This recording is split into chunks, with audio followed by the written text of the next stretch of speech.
I'd like to take this opportunity and to discuss question number 3 from the sample midterm. So you have a factory that produces light bulbs. Your old machine is wearing down, it's costing a lot of money to repair. So you're thinking about replacing this. And you have two options. And basically you have two machines to actually to consider. Okay, so let's look at a machine A. Let's look at a machine B here. All right, I'm transcribing the question into Excel here. Okay, machine A is going to cost you $500,000. In comparison, machine B is going to cost you $200,000.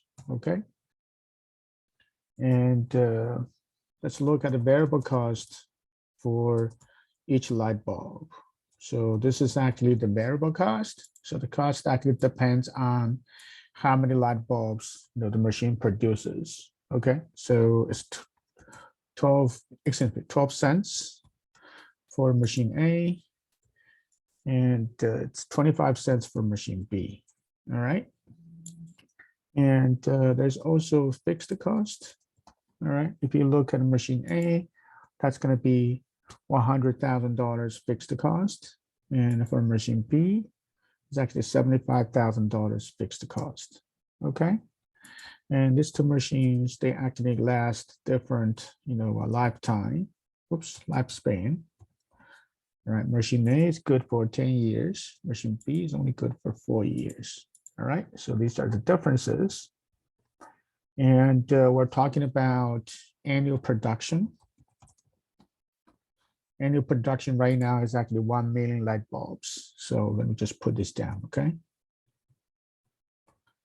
And we have additional information about this company, the tax rate. So again, we live in a world with taxes. So this tax rate is actually 40%. And you also have the discount rate, the appropriate discount rate, and that's 12%, okay? So that is the parameters, and also, the bulb price. All right, that's actually 40 cents each. All right, so you can sell each light bulb for 40 cents. Okay, so part A is asking if the annual production is 1 million units, which machine would you prefer? All right, and part B, this is asking at what level of production will change your answer. Okay, at what level of production will you change your answer? All right, so this is a capital budgeting problem with different lifespan. So we know our methodology. We need to calculate the NPV, and we can't stop there. We need to actually convert the NPV into EACs. Okay, this stands for equivalent annuity cash flows. All right, so let's look at part A here. Let's look at the machine A, and later I'm going to look at machine B. All right, so machine A is good for 10 years. So let me build a 10 period timeline. And we have tax here. We have different lifespan here. So we need to actually consider both, implications. All right. So let's look at the cost for machine A. The cost is 500,000. Okay. All right, and let's look at the annual depreciation.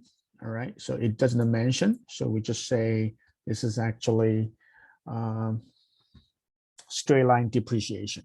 Okay, so this $500,000 will be discounted, or excuse me, will be depreciated over 10 years evenly.